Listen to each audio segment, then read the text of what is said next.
Government job से बेहतर stability क्या हो सकती है। तो गवर्नमेंट जॉब की तैयारी करने के लिए आ गए दिल्ली। कोचिंग में फ़ीस दे रहे हैं, रोज़ जा रहे हैं, घर पे आ रहे हैं, लेकिन पढ़ाई नहीं कर रहे हैं। तब मैं बिस्तर पे पड़ा होकर अपने जीवन के बारे में सोच रहा था। उसी समय अचानक से एक छोटा सा आइडिया आया, 1 मिनट के वीडियो का। मिलियंस में व्यूज़ आ रहे थे, लोग मेरी वीडियो को शेयर कर रहे थे, लोग देख तो रहे थे लेकिन उनको पता नहीं था कि ये कौन है, क्या करता है। उसके बाद की वीडियोस ना वायरल हो रही थी, ना ज़्यादा ऑडियंस आ रहे थे उस पर। उस दिन मेरे घर में आटा भी ख़त्म था, 400 रुपये मेरे पास बचे थे आखिर के। मैंने एक दोस्त को कॉल किया।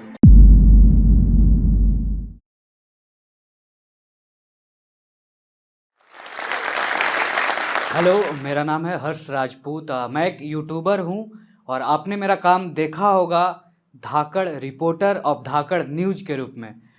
मेरा जन्म बिहार के औरंगाबाद में हुआ। वहाँ से मैंने अपनी बेसिक स्कूलिंग की।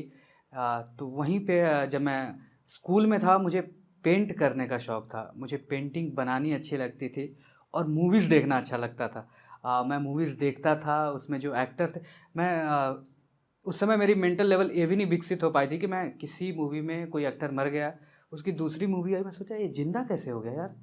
तो इस तरह की मेरा मेंटल लेवल था, बट फिर भी मुझे मज़ा आता था मूवीज़ में, पेंटिंग में, या यूँ कहें कि क्रिएटिविटी में। लेकिन बिहार का हमारा एक रूल है कि तुम क्रिएटिव नहीं हो सकते हो उसमें, क्योंकि पैसा नहीं है।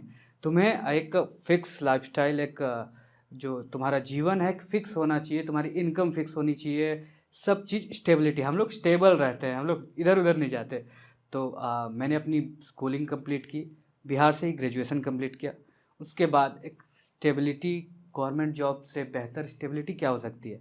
तो गवर्नमेंट जॉब की तैयारी करने के लिए आ गए दिल्ली मुखर्जी नगर में तैयारी शुरू की। मोस्टली हम किसान लोग हैं, तो एक जो सोर्स ऑफ हमारा रेवेन्यू होता है वो ज़मीन बेचना, यानी जो भी हमारा ज़मीन बेच के वही पैसे देते हैं कि ये लो, जाओ तैयारी करो, अपना जीवन सुधारो। तो मुखर्जी नगर आ गए थे, तैयारी चल रही थी, लेकिन एक जो क्रिएटिविटी वाला एक कोना था ना, वो कहीं पे पड़ा था, उसे बाहर आना था। तो जब तैयारी चल रही थी एग्ज़ाम्स की, तो कोचिंग में पढ़ते थे, आते थे घर पे और एक मस्त सी फिल्म देख के सो जाते थे। सुबह उठते थे तो रिग्रेट फील होता था, लगता था क्या कर रहे हैं, ये फिल्म देखने यहाँ थोड़ी आए हैं। तो फिर एक बढ़िया सा टाइम टेबल बनाते थे, ठीक है, और उस टाइम टेबल बना के उसको फॉलो करने की कोशिश करते थे। उसमें से 1-2 चीज़ें मिस हो जाती थी तो लगता था अरे यार, अब तो कर ही नहीं पाए। उस टाइम टेबल को हटाएं, अब दूसरा टाइम टेबल बनाएंगे और कल से एकदम सॉलिड पढ़ाई होगी। और कल एक की बजाय 2 फिल्में देख के सोते थे। तो इस तरह से 1 डेढ़ साल गुजर गया। यूँ कहे तो खुद से झूठ बोलना। घर वालों ने भेज दिया, जाओ तैयारी करो, कोचिंग में फ़ीस दे रहे हैं, रोज़ जा रहे हैं, घर पे आ रहे हैं, लेकिन पढ़ाई नहीं कर रहे हैं। ऐसा लगता तो था, ये भी नहीं था कि घर से पैसे लेके घर वालों ने किस तरह से पैसे दिए हैं, वह उसको यहाँ पे बर्बाद कर रहे हैं। एक सेंस ऑफ रिस्पॉन्सिबिलिटी भी थी, लेकिन एक अंदर से जो था कि मैं ये नहीं कर सकता, पढ़ाई नहीं हो पाई। तो उसके बाद किसी एक फ्रेंड का जॉब हुआ बैंक में, तो उसने अपनी लाइफ मुझे बताई कि जो बैंक में जॉब हुआ तो एक महाराष्ट्र के एक छोटे से ज़िले में उसकी पोस्टिंग थी। तो उसने बताया कि पैसे मिल रहे हैं, लेकिन एक कुर्सी पर बैठ के मेरा जीवन बीत रहा है। तो मैंने सोचा यार, जो मेरा सपना है वो ऑलरेडी ये एग्ज़ाम वाला एग्ज़ाम निकाल के नौकरी करना ही जी रहा है, लेकिन उससे भी खुश नहीं है, क्या मैं खुश हो पाऊँगा उससे। तो ये सारी उथल पुथल वाली चीज़ें चल रही थी, लेकिन जो अंदर से रेबेल था, रेबेल नहीं निकल रहा था, क्योंकि ऊपर से है कि तुम वहाँ पे गए हो तैयारी करने। तो इसी बीच एक संयोग, बहुत बड़ा संयोग मैं अपने जीवन का मानता हूँ कि जब जिस फ्लैट में मैं रहता था, उस फ्लैट के नीचे एक मेरा दोस्त, जो कि मेरे बचपन का दोस्त था, जिसने स्कूलिंग साथ में करी थी, वो मुझे मिल गया। तो मैंने उससे पूछा कि तुम भी एग्ज़ाम की तैयारी करते हो? तो उसने बोला नहीं, मैं यहाँ पे थिएटर कर रहा हूँ। तो मुझे लगा थिएटर, ये क्या होता है? तो उसने मुझे बताया कि थिएटर में एक प्ले नाटक होता है, जिसको हम लोग परफॉर्म करते हैं लाइव ऑडियंस के सामने। और उसने जो उसका प्ले होने वाला था, उसकी टिकट मुझे दे दी। कुछ 1 रुपये में उनका कुछ इवेंट चल रहा था, तो 1 रुपये में वो लोग प्ले दिखा रहे थे, तो उसने उसकी टिकट मुझे दे दी। तो मैं गया थिएटर देखने मंडी हाउस में। थिएटर जब वो प्ले शुरू हुआ, तो उसमें जो लोग डायलॉग बोल रहे थे, कोई माइथोलॉजिकल प्ले था, तो ऐसे राजा की तरह डायलॉग बोल रहे हैं और हम एज ए ऑडियंस बैठ के हमें लग रहा था कि क्या यार, ये तो सच में राजा है, और उसके हर एक डायलॉग पे तालियां मिल रही है। तो एक तरह से लगा ना कि ये यार, ये तो जादू है। हम क्या कर रहे हैं मुखर्जी नगर के 12x14 के कमरे में कुर्सी पर बैठ के किताबें पलट रहे हैं। असली जीवन तो ये है। तो जो रेबल को जो मिलना था वो चिंगारी वहाँ से मिल गई। उसके बाद मैंने सोच लिया कि अब 100% मुझे यही करना है, मैं थिएटर करूँगा। घर वालों को शुरू में नहीं बताया, मैंने थिएटर में एनरोल कर दिया, पढ़ाई छोड़ दी, कोचिंग छोड़ दिया, मैं थिएटर करने लगा। धीरे धीरे थिएटर में कई चीज़ें होनी शुरू हो गई। जैसे आपको कुछ टाइम के बाद एक लिमिटेड पैसा घर से आता है, थिएटर के लिए आपको जाना होता है, आपका खाना पीना भी आपको वहीं खुद से करना होता है, क्योंकि वो एक पीरियड ऐसा था कि पार्ले जी बिस्किट पे मैंने कई दिन गुजारे हैं यहाँ पे दिल्ली में, लेकिन एक अंदर से जुनून था कि हाँ, थिएटर कर रहे हैं। तो वो था, थिएटर किया, अलग अलग डायरेक्टरों के साथ काम किया, कई अनुभव मिले, कई चीज़ें सीखी कि हमें तो बोलना ही नहीं आता, किसी भी चीज़ का शुद्ध उच्चारण करना ही नहीं आता था। तो वो सारी चीज़ें यहाँ पे सीखने को मिली। अलग अलग किरदार निभाए, अलग अलग जीवन जिया, जिसका मैं बता नहीं सकता कि जो करने में कितना मज़ा आया। तो ये सब थिएटर में 2 साल यहाँ पे निकल गए दिल्ली में। तो एक टाइम आया कि अब लगा कि अब हमने सीख लिया है। अब सीखने के बाद अब इससे पैसा भी कमाना है, और क्योंकि जो आप कर रहे हो, जो आपकी हॉबी है, जिसमें आप लगे हुए हो, उस हॉबी अगर वो आपको पैसे ना दे तो वो हॉबी किसी काम की नहीं है। तो उसके बाद मैं मुंबई चला गया ताकि टीवी सीरियल्स, इसमें फिल्म्स में अपनी किस्मत आजमाऊं और देखूं कि क्या मैं कहाँ तक जा सकता हूं। मैंने ऑडिशन देने शुरू किए। यहाँ पे एक as a trained actor Delhi से आप जाते हो, और आराम नगर एक जगह है जहाँ पे ऑडिशन होते हैं। वहाँ मैंने देखा 1 किलोमीटर लंबी लाइन है, और लाइन में जो मेरे से आगे लगे हुए हैं वो किसी हीरो से कम नहीं है।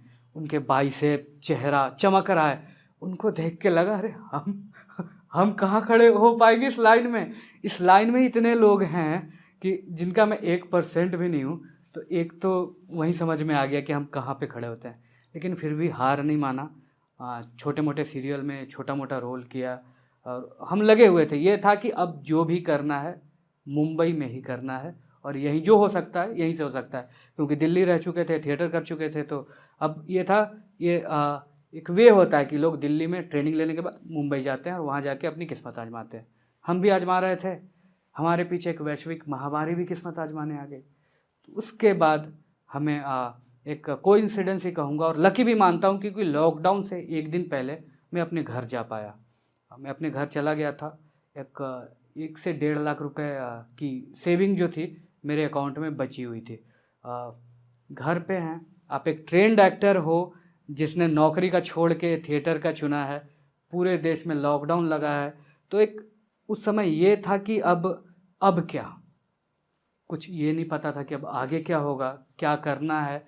कोई उस समय माहौल, बिहार का माहौल भी ऐसा क्रिएटिव नहीं है कि वहाँ पे आप कुछ कर सको, या कुछ लोग भी वैसा कर रहे हैं ये भी नहीं दिखता था। तो हमें लगा कि अब यूट्यूब एक मीडियम है, इस पे काम किया जा सकता है।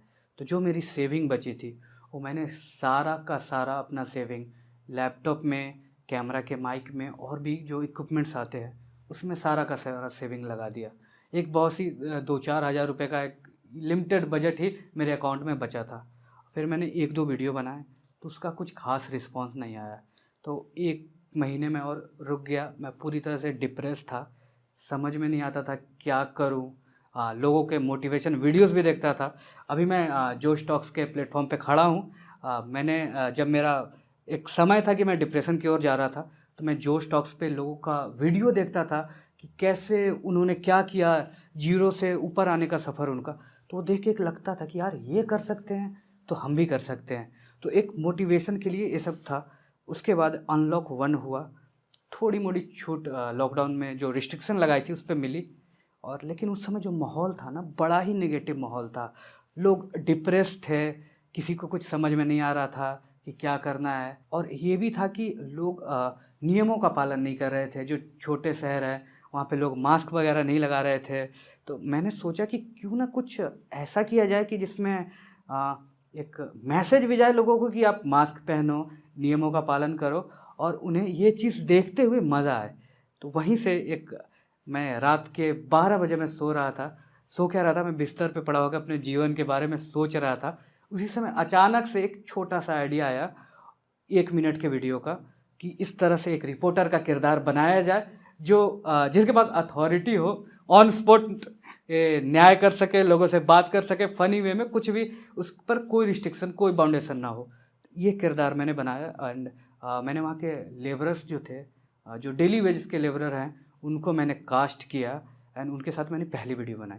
पहली वीडियोज़ पे 500 व्यू गए। पहली बार ऐसा जीवन में हुआ था कि वीडियो पे 500 व्यू गए थे। मुझे लगा बहुत बढ़िया, तो एक यहाँ से मोटिवेशन आया। फिर एक अगली वीडियो बनाई जिसका नाम था डेयरी मिल्क। वो वीडियो वायरल हो गई। वो वीडियो इंडिया के सबसे बड़े फेसबुक पेज, आरसीबीजी मीडिया और जितने भी मीम्स पेजेस वगैरह हैं उस सब पे वो वीडियो चला। लेकिन वीडियो में मैं अपना लोगो लगाता हूँ हर्ष राजपूत के नाम से, तो कई लोगों ने उस लोगो को क्रॉप कर दिया था। यानी लोग देख तो रहे थे लेकिन उनको पता नहीं था कि ये कौन है, क्या करता है, ये असल, कई लोग तो मुझे असल रिपोर्टर भी उस समय समझ रहे थे। तो वो जब वीडियो वायरल हुआ तो कुछ लोग, जो मेरा लोगो था, कुछ पेज पे उन्होंने नहीं हटाया था, तो लोगों ने वहाँ से सर्च किया, मेरे चैनल पे आए और मुझे सब्सक्राइब करना शुरू किया। तो उस जब ये सब चल रहा था उस समय 1300 सब्सक्राइबर थे मेरे। उसके बाद ये चलते चलते 20,000 सब्सक्राइबर मेरे आ गए। तो मुझे लगा अरे अब तो जीवन सेट है, हो गए सक्सेस अपन, अब तो आगे हिला के रख देंगे। 20,000 सब्सक्राइबर आए, थोड़ी मोड़ी रेवेन्यू भी आनी शुरू हो गई। फिर आगे जो भी मेरे पास 2-4 हज़ार रुपये बचे थे वो सब डाल के मैंने वीडियो बनानी शुरू कर दी। तो फिर ये जैसे अप का गया था वैसे उसके बाद डाउन का होना शुरू हो गया। 20,000 सब्सक्राइबर थे, मैं वीडियो बनाता था, किसी पे 5,000 10,000 ऐसा व्यू आ जाता था। उसके बाद धीरे धीरे व्यू भी आने कम हो गए और रेवेन्यू भी ख़त्म होने लगा। तो एक ऐसा माहौल बन गया कि मतलब आपके ने शुरू में एक वीडियो वायरल दे दी, ठीक है, कुछ लोगों के पास पहुंच गई, लेकिन उसका क्रेडिट नहीं मिला। उसके बाद की वीडियोस ना वायरल हो रही थी, ना ज़्यादा ऑडियंस आ रहे थे उस पर, बट फिर भी मैं लगा रहा क्योंकि मेरे पास कोई और ऑप्शन बचा ही नहीं था। बीच में जब इस तरह की चीज़ें होनी शुरू हुई कि व्यूज़ नहीं आ रहे हैं, तो जो मैंने एक छोटी सी टीम बनाई थी लोगों की, जो मेरा कैमरा पकड़ता था, जो मेरे साथ एक्ट करता था, तो वो लोग भी धीरे धीरे छोड़ के जाने लगे। तो एक ऐसा इंसिडेंट आया था कि वहाँ पे मैं शूट करने गया हूँ लेकिन एक्टर्स नहीं आए, तो मैं अपना कैमरा खुद ही बंद करके खुद ही, मैं बहुत उस समय मैं क्या बताऊँ कि मैं क्या फ़ील कर रहा था। मैं शूट करने गया जगह पे लेकिन कोई एक्टर ही नहीं आया। अपना कैमरा बंद करके मैं पीठ पे लादे हुए वापस अपने घर की ओर आ रहा था। ऐसा लग रहा था कि क्या है, क्या हो गया मेरे साथ है। मैंने इसमें अपना सब कुछ दिया लेकिन मैं इसमें कुछ ख़ास नहीं कर पाया। इसी तरह से 2020 गुजर गया। उसके बाद 2021 में मेरा सब्सक्राइबर काउंट 20 से 25,000 के बीच में था, लेकिन वीडियोस पर व्यू नहीं आ रहे थे। मेरी जो टीम थी वो मुझे छोड़ के चली गई थी, कोई बचा नहीं था, मैं अकेला था और कुछ समझ में नहीं आ रहा था कि अब करे तो करे क्या। कोई ऑप्शन नहीं है, आप जॉब की तैयारी छोड़ के आ चुके हो, आपके पास एक यही यूट्यूब है आपका, उसमें भी कुछ आप नहीं कर पा रहे हो। फिर उसके बाद जो बचा खुचा कसर था, एक हर्ष राजपूत नाम के एक टीवी एक्टर है जो काफ़ी फेमस है, उन्होंने भी अपना चैनल बना लिया था। तो उनके चैनल बनाने के बाद उनके शुरू के दिन ही 10,000 सब्सक्राइबर आ गए। तो उसके बाद जो लोग सर्च करके भी किसी को बताता हूँ कि ये मेरा चैनल है, तो हर्ष राजपूत सर्च करने के बाद उनका चैनल आ रहा था, मेरा चैनल पता नहीं कहाँ खो गया था। तो एक तरह से मैं कहूँगा कि जो मेरी एक छोटी मोटी एक प्रेजेंस थी, जो आइडेंटिटी थी, वो भी मुझसे छीन ली गई थी। तो अब जो भी मेरा चैनल नहीं बचा, सर्च में नहीं आ रहा, कुछ भी समझ में नहीं आ रहा था क्या करूं। मेरे पास 400 रुपये बचे थे ये अप्रैल में, एंड उस समय एक लॉकडाउन के बाद एक बहुत ही बुरी स्थिति हो गई थी सबके साथ। इनफैक्ट उस दिन मेरे घर में आटा भी ख़त्म था, कि जिससे रोटियां बन सके वो आटा भी ख़त्म है मेरे घर में। 400 रुपये मेरे पास बचे थे आखिरी के। मैंने एक दोस्त को कॉल किया, उसकी एक पुरानी अल्टो गाड़ी थी, वो अल्टो गाड़ी लेके आया। 200 रुपये में मैंने उस गाड़ी को सजाया और बाकी 200 रुपये में मैंने एक लड़के को दे के उसके एक जो दूल्हे वाला कॉस्ट्यूम था वो दे के उसे तैयार किया कि वो दूल्हे का एक्ट कर सके। उसके बाद मैंने वो वीडियो बनाई वीडियो बनाने के बाद मैंने शाम को इसे अपलोड किया और सो गया। एंड इसके 7-8 बजे के बाद मेरी नींद खुली।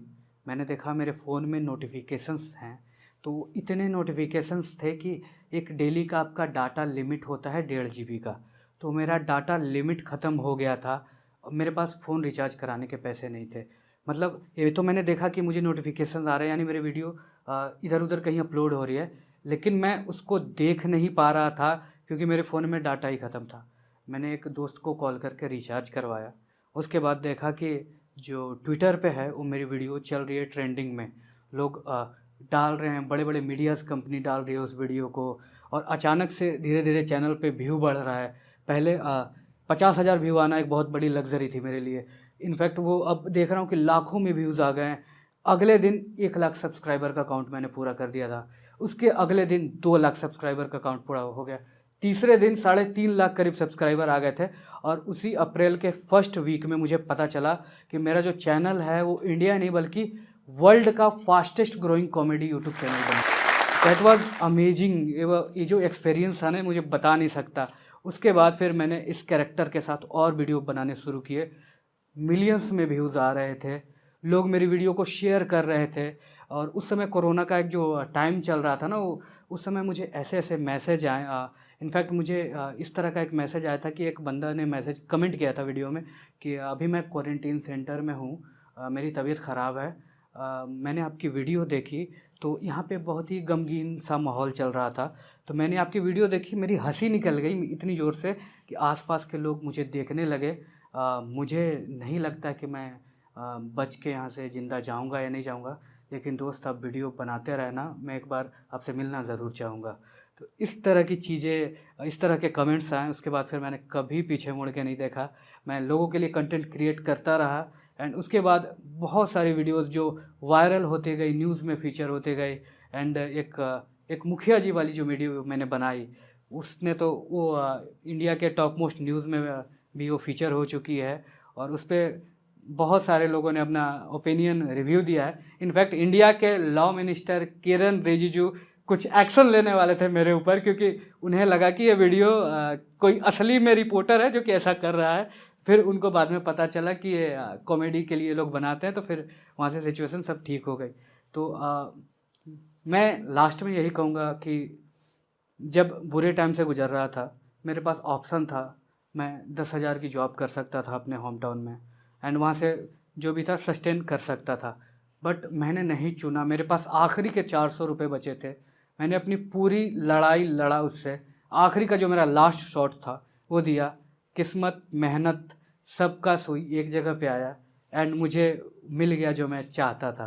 तो मैं यही कहूँगा कि अगर आप में है, आप लास्ट तक आपको जो चाहिए, आप कुछ दूसरी चीज़ें मत चुनो, आपको जो चाहिए बस वही चुनो। एंड अपनी लास्ट ब्रेथ तक मुझे वो चीज़ चाहिए ही, आपको कौन रोक सकता है लेने से, आपको मिलेगा ही। अगर मैं आपसे पूछूं कम्युनिकेशन क्या है, तो यकीनन तय बात है कि आपका जवाब होगा something that happens between two, interchanging ideas, exchanging views, transformation of thoughts, यही कहेंगे आप, है ना? तो मैं आपको बता दूं, ये कम्युनिकेशन नहीं मेरे दोस्त, ये ट्रांसमिशन है। मिसाल के तौर पे अगर मैं आपसे कहूं 2+2 कितना होता है, और अगर आपका जवाब 4 आया, तो यकीनन मेरे और आपके मध्य कम्युनिकेशन हुआ। लेकिन अगर आपने जवाब गलत दिया, तो हमारे आपके मध्य कम्युनिकेशन नहीं, ट्रांसमिशन हुआ। और ये पूरी दुनिया, लगभग 90% लोग ट्रांसमिशन सीख रहे होते हैं, कम्युनिकेशन नहीं मेरे दोस्त। क्योंकि कम्युनिकेशन वो है जो आपको सफल परिणाम दे, कम्युनिकेशन वो है जो सार्थक सिद्ध हो, है ना? तो जब मैं आपको 1 मिनट के अंदर जब आपको कम्युनिकेशन और ट्रांसमिशन में इस तरीके का फर्क बता सकता हूं, तो कल्पना करिए कि मेरे पूरे कोर्स में आपको किन किन चीजों के बारे में आपको पता चलेगा। तो इसलिए डाउनलोड करें इंडिया का best spoken English learning app, जिसका नाम है जोश स्किल्स। सोच क्या रहे हैं? कमेंट सेक्शन में जाइए, पहले कमेंट में दिए हुए लिंक को क्लिक करें और अभी के भी डाउनलोड करें जोश स्किल्स ऐप, और मायना दीजिए अपने व्यक्तित्व को, क्योंकि आपका व्यक्तित्व सर्वोपरि है। जोश टॉक्स अब स्पॉटिफाई एक्सक्लूसिव पॉडकास्ट है, जिसके साथ जोश टॉक्स की सभी कहानियाँ ऑडियो फॉर्मेट में अपलोड होंगी केवल स्पॉटिफाई पर। और हाँ, अगर आपको ये वीडियो अच्छी लगी तो आप जोश टॉक्स पॉडकास्ट को फॉलो कर सकते हैं और सुन सकते हैं ऐसी कई प्रेरणादायक कहानियाँ सिर्फ स्पॉटिफाई पर।